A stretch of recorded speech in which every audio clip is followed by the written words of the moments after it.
Assalamualaikum warahmatullahi wabarakatuh.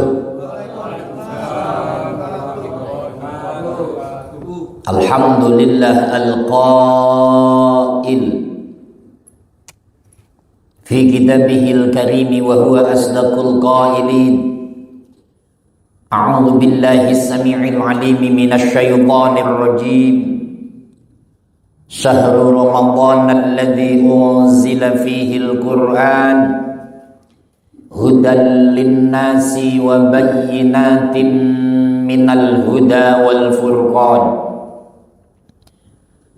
Al-ayah qalu subhanaka la ilma lana illa ma 'allamtana innaka antal alimul hakim. Sallallahu ala sayyidina Muhammadin wa alihi wa sallama, amma ba'du. Ibu bapak serta jamaah salat isya dan tarawih Masjid Baitul Ridwan, mudah-mudahan amaliyah kita diterima oleh Allah Subhanahu wa taala. Kita hormati DKM Imam Isya dan Tarawih Mas Ustadz Al-Farisi, Bapak Arifin, semuanya yang hadir. Kita begini Pak, karena saya itu tiap malam keliling Pak, setiap masjid dan musola untuk kultum Ramadan. Ini masih ada yang nyuci baju sendiri nggak sih kira-kira? Nyuci baju sendiri Pak,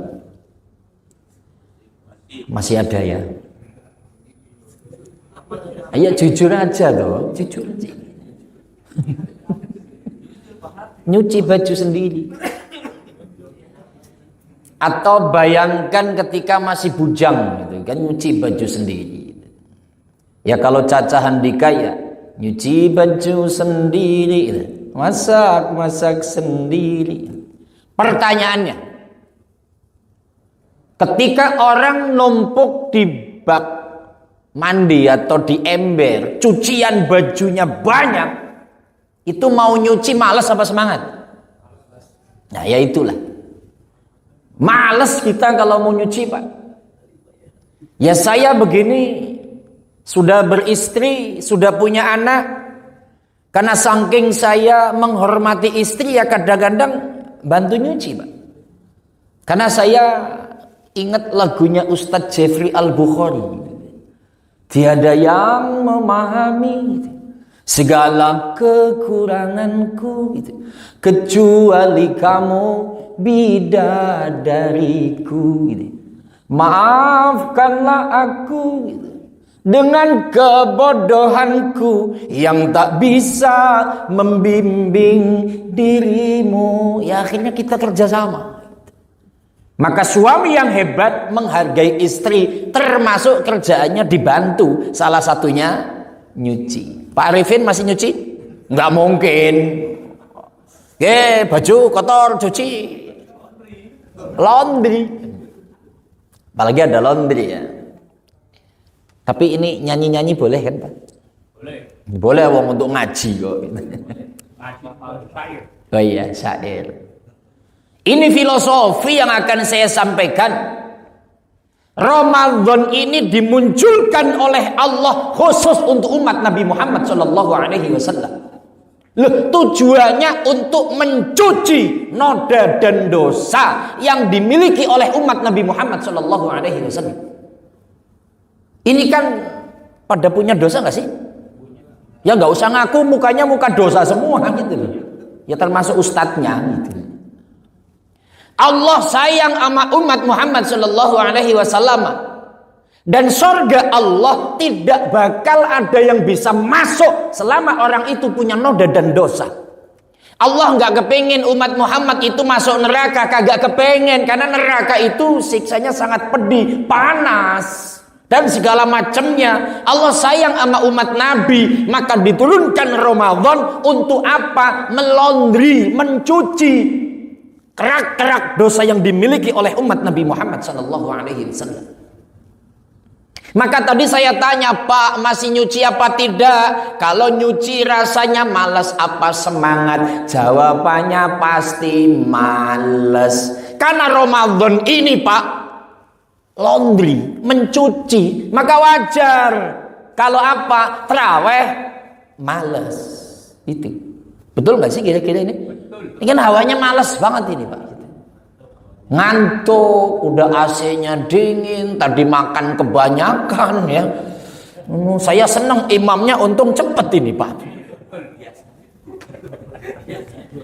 Karena 8 rakaat biasanya lama, Pak. Karena saya kemarin malam Jumat ngisi di Tanah Abang itu 8 rakaat. Ya 11 rakaat gitu loh. Saya imam. Itu saya panjang-panjangin, Pak. Ini saya suka, cepet nih, saya suka nih, karena pakai surat pendek. Ini cocok menurut saya, karena udah diperintah Pak Arifin. Nggak usah suwe-suwe, sholat podo wae. Maka wajar kalau orang ketika siang sudah disampaikan ya ayyuhalladzina amanu kutiba alaikumusyamu kama kutiba alal ladzina min qablikum la'allakum tattaqun. Allah sudah sampaikan lewat nabinya, lewat sekarang para mubalik. Hei, Anda yang beriman laki-laki atau perempuan wajib puasa. Tapi nyatanya siang banyak yang nggak puasa. Betul apa tidak? Kalau siang sekarang bro, gitu Pak. Itu kalau di pinggir jalan ya, di trotoar, itu ya biasa ngerokok, ngopi, minum es campur. Itu kalau ditanya, ente KTP-nya apa? Islam. Kenapa nggak puasa? Jawabannya lapar. Ya puasa lapar goblok. Masa lo puasa kagak lapar, kagak haus. Tapi ujungnya pasti males. Malam terawih, Pak. Saya keliling tadi malam di masjid R. Petra Kalijodo tadi malam, Pak. Itu ya sudah berkurang banyak. Baiklah kalau di sini karena hanya karyawan, Pak. Itu pun karyawannya ada yang malas. Bener gak sih? Lah, maka ketika sudah bisa mencuci noda dan dosa, kok muncul malas, itu manusiawi. Tapi baju yang kotor yang kita miliki, kalau kita tidak cuci, sementara kita besok akan kerja ke kantor lagi, masa kita pakai pakaian kotor, kan bau. Nanti teman kita akan merasa bau. Betul apa tidak itu?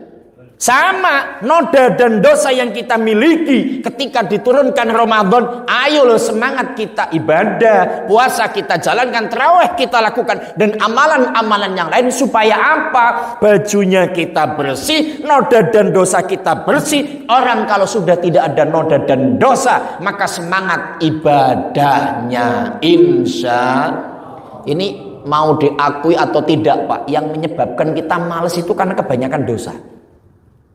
Orang kalau sudah sedikit dosanya, itu semangat ibadah. Ya contoh para wali lah. Para aulia ilah semangat ibadah. Karena rontok dosanya, mulai habis. Tapi kenapa kita kok malas? Karena sudah banyak berlumuran salah dan dosa. Maka Ramadan diturunkan dalam rangka melaundry, mencuci noda dan dosa kita. Mumpung Ramadan masih ada, ini malam yang ke-8, ayo semangat ke depan agar apa? Kotoran-kotoran noda dan dosa kita dihabiskan oleh Allah lewat Ramadan. Allahumma sholli ala Muhammad. Ustadz, tadi disampaikan hanya untuk umat Muhammad. Apakah benar itu? Oh benar, Pak. Allah itu pernah ngajak ngobrol dengan Nabi Musa. Karena salah satu nabi yang bisa ngobrol dengan Allah itu Nabi Musa alaihi salam. Ini kira-kira ada yang bisa ngobrol dengan Allah enggak ini? Loh ini beneran loh, ini beneran ini. Bapak bisa ya, Bapak itu bisa ya. Ya kalau nengok hadis Pak ada kok. Qala Nabi sallallahu alaihi wasallam, man arada ayatakallama ma'allah falyaqra'il Qur'an. Sing sapa wong pengin komunikasi kali Gusti Allah, barang siapa yang pengin ngobrol dengan Gusti Allah, solusi dari Nabi, falyaqra'il Qur'an, maka bacalah Al-Qur'an. Karena yang namanya Qur'an itu kalamullah. Ketika orang itu baca, hakikatnya komunikasi sama Allah. Karena kita bisa ngobrol dengan Allah lewat Al-Qur'an. Ayo masalah yang kita miliki kita curhatkan ke Allah lewat baca Quran. Buka Qurannya, ya Allah. Ini mumpung Ramadan ini. Saya tahu adat Indonesia ya Allah. Kalau sudah Ramadan akan masuk Lebaran ya Allah. Adatnya di kampung pengennya rumah itu dicat, pengennya bangku sofanya ganti, pengennya hordengnya ganti, pengennya perabotan ganti, pengennya kulkasnya ganti, pengennya motornya ganti, pengen istri pakai kalung, pakai cincin, pakai emas, pengen busana muslimnya yang baru. Begitu nggak sih kira-kira? Ini Indonesia. Loh, saya sebagai kepala rumah tangga ya Allah stres jujur saja ya Allah, karena pengeluarannya banyak sementara gajiannya pas-pasan. Tolong dong ya Allah, adakan rezeki yang tanpa diduga lewat mukjizat Al-Qur'anmu ya Allah. A'udzu billahi minasyaitonir rajim. Bismillahirrahmanirrahim. Idza waqa'atil waqi'atu laisa liwaqa'atiha kadhibah. Terus baca Quran yang ngomong sama Allah, komunikasi sama Allah. Jangan pala curhat di status. Wong sekarang pusing status, stres aing iya gitu. Saya pusing nih, kenapa? Istri sudah WA minta apa? Kalung. Malah status. Emang status Tuhan apa? Allahumma shalli ala Muhammad. Allah ngajak ngobrol dengan Nabi Musa. Musa, ini ataitu ummata Muhammadin nuraini kaila yaduruhum dulu matani. Musa, sini lu. Aku itu cinta banget sama umat Muhammad. Sementara umat Muhammad nanti akan mengalami dua kegelapan, maka supaya nggak ngalamin dua kegelapan ini, aku kasih dua cahaya supaya nggak ngalamin dua kegelapan itu. Oh, Nabi Musa mburu, ya Rab, man nurani wa mad dulumatani. Apa dua cahaya itu ya Rab, dan apa dua kegelapan itu ya Rab? Kalau bisa untuk kami umatku Nabi Musa alaihi salam. Oh no, kata Allah. Allah bisa bahasa Inggris nggak kira-kira? Nggak bisa. Ini khusus untuk umat Muhammad. Maka dalam hadis yang lain kan ukhrijum fi akhir zaman. Aku keluarkan nanti di akhir zaman umat Muhammad sallallahu alaihi wasallam bitadimi syahri Ramadan. Aku agungkan dengan bulan Ramadan. Jadi khusus Ramadan untuk kita umat Nabi Muhammad sallallahu alaihi wasallam. Apa sih dua cahaya itu ya Rabb? Pertama, nurul Quran, cahaya Al-Quran. Yang kedua, nurul Ramadan.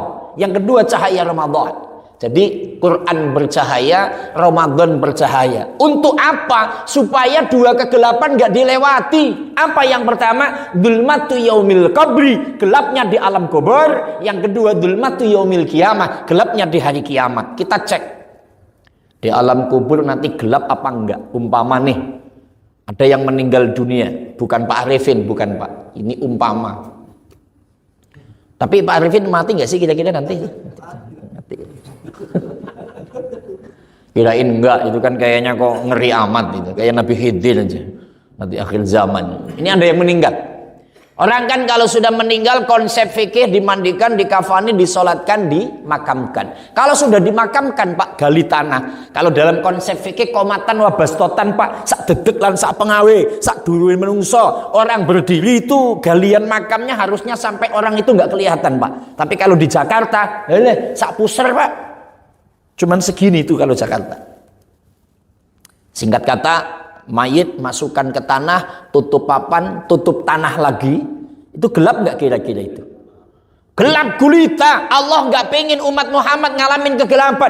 Sementara orang yang menghantarkan pulang semua ke rumah, itu kan akan didatengin oleh malaikat mungkar nakir. Gelagapan Pak.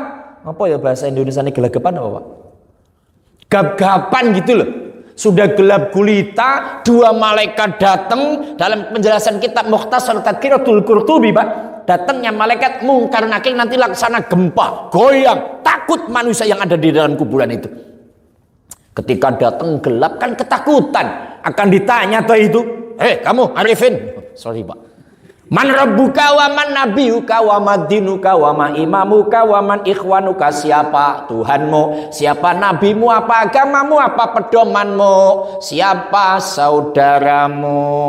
Kan begitu nanti itu. Karena kondisi gelap dan takut nggak mungkin bisa jawab. Allah nggak pingin umat Muhammad ngalamin kegelapan. Maka ketika di dunia dibawain lampu mereknya Al-Quran, maka Quran yang diturunkan kalau sering di 4 hal: dibaca, dipahami, dihayati, diamalkan. Apa aja tadi Pak? Syaratnya Quran yang bisa nyala nanti kuburannya 4 hal: dibaca, dipahami, dihayati, diamalkan. Nanti di kuburan gak gelap gulita, akan terang seperti ini. Jadi ketika malaikat Mungkar Nakir datang, udah kenal Pak Arifin. Oh hei, selamat datang bro. Gitu. Ada apa kesini, mau ngapain? Malaikatnya kan bingung nanti Pak. Wih, udah kenal ini bagaimana kan gitu. Jadi ketika ditanya santai, siapa Tuhanmu? Allah. Siapa nabimu? Muhammad sallallahu alaihi wasallam. Apa agamamu? Islam. Terus apa pedomanmu? Al-Qur'an. Siapa saudaramu? Muslimin, muslimat. Oh, aman. Num kanomal ars, tidur kamu seperti tidurnya pengantin baru. Tidur pengantin baru itu kan gimana ya? Tamu pada pulang jam 11, jam 12 pengantin masuk kamar. Terus ngapain? Wah ya itu Pak. Pok pik pok. Jam 4 belum tidur Pak. Karena sudah 7 ronde. Iya, akhirnya ketiduran. Telek kan gitu. Perasaan baru elap diketok sama mertua. Mantu, bangun mantu, sholat subuh. Perasaan baru tidur kok udah dibangunin. Maka tidurnya orang yang bisa menjawab pertanyaan Mungkar Nakir seperti tidurnya pengantin baru. Walaupun di alam kubur ratusan tahun, tapi terasa sebentar barokah cahaya Al-Quran. Pertanyaannya, sudah 4 hal apa belum? Halo? Mau ngomong sudah kayaknya belum. Mau ngomong belum kayaknya sudah. Udah Pak, minimal 183 Al-Baqarah. Ya ayyuhalladzina amanu kutiba alaikumusiyam. Bapak sudah baca itu yang kedua. Bapak sudah memahami, oh orang Islam yang iman kudu puasa. Dihayati iya memang orang kudu puasa supaya apa? Menjadi orang yang takwa. Kemudian diamalkan Bapak siangnya puasa. Insya Allah minimal kita sudah mengamalkan 1 ayat 183. Mudah-mudahan nanti di alam kubur tidak gelap gulita. Amin. Yang kedua, kegelapan di hari kiamat. Loh, nanti di hari kiamat itu gelap gulita ya Pak. Matahari tiada, rembulan tiada, bintang tiada, listrik udah mati semua. Dibangkitkan oleh Allah lewat kalimah dalam Al-Quran. Faidza ja'atis sakhah. Ketika trompet kedua ditiup oleh malaikat Israfil, manusia bangkit laksana tauge Pak. You know tauge? Tauge itu ya toge. Cambah yang ada di bakso. Peletuk, bangun Pak. Ketika semuanya bangun, miliaran manusia dari zaman Nabi Adam sampai zaman Nabi Muhammad SAW dikumpulkan, gak ada matahari, arahkan ke padang mahsyar, tabrakan kanan dan kiri. Allah gak pingin umat Muhammad seperti itu. Maka oleh Allah dikasih cahaya, dikasih lampu mereknya Ramadan. Maka umat Muhammad yang puasa Ramadan menghidupkan malam-malam Ramadan dengan ibadah. Amalia horizontal yang ada berbagailah. Santunan yatim, santunan fakir miskin, berbuat baik, memberi makan kepada orang yang berpuasa. Maka nanti ketika orang-orang mengalami gelap gulita, insya Allah umat Muhammad akan santai saja. Jalan ya terang benderang, tidak tabrak sana tabrak sini. Barokah Ramadan. Kesimpulannya, jangan lama-lama kan Pak. Kesimpulan pertama, hargailah istri. Salah satunya bantu kerjaan istri. Itu istri akan senang gitu. Loh kan saya udah cari duit, saya udah capek di kantor. Itu kan urusan rumah tangga, urusan kerjaan rumah, urusan istri. Janganlah jadi laki-laki seperti itu. Karena biasanya kalau sudah laki-laki di rumah membantu, istrinya akan tambah sayang, maka terciptalah keluarga yang sakinah, mawaddah, warahmah, saling sayang, menyayangi, asah, asih, dan asuh. Yang kedua, laundry Pak, nyuci baju. Otomatis kita kerja di kantor seperti ini nggak mungkin pakai baju yang jelek, baju yang kotor, baju yang bau, nanti temennya nggak betah. Oleh karenanya ayo bajunya dicuci. Tapi yang kita maksud adalah noda dan dosa yang kita miliki ini, ayo kita sucikan, kita bersihkan, kita cuci dengan ibadah pada Ramadan. Maka mumpung masih Ramadan, ayo gunakan kesempatan ini untuk apa? Untuk taubat, untuk memperbaiki amalia-amalia kita. Semampu kita jalankan, ikhlas ridho karena Allah, sehingga kita sesuai dengan yang dikehendaki Allah. La'allakum tattaqun. Mudah-mudahan kita menjadi golongan orang-orang yang takwa, karena dengan takwa innal jannata uiddat lil muttaqin. Sesungguhnya surga disiapkan hanya untuk orang-orang yang takwa. Mudah-mudahan Allah memberikan kekuatan kepada kita sehingga kita bisa sampai akhir Ramadan menjalankan puasa dan amalan-amalan yang ada di dalamnya, sehingga kita semuanya mendapatkan ridhonya. Amin ya rabbal alamin. Tutur kata kurang sopan mohon maaf. Wallahul muwaffiq ila aqwamit thoriq. Assalamualaikum warahmatullahi wabarakatuh.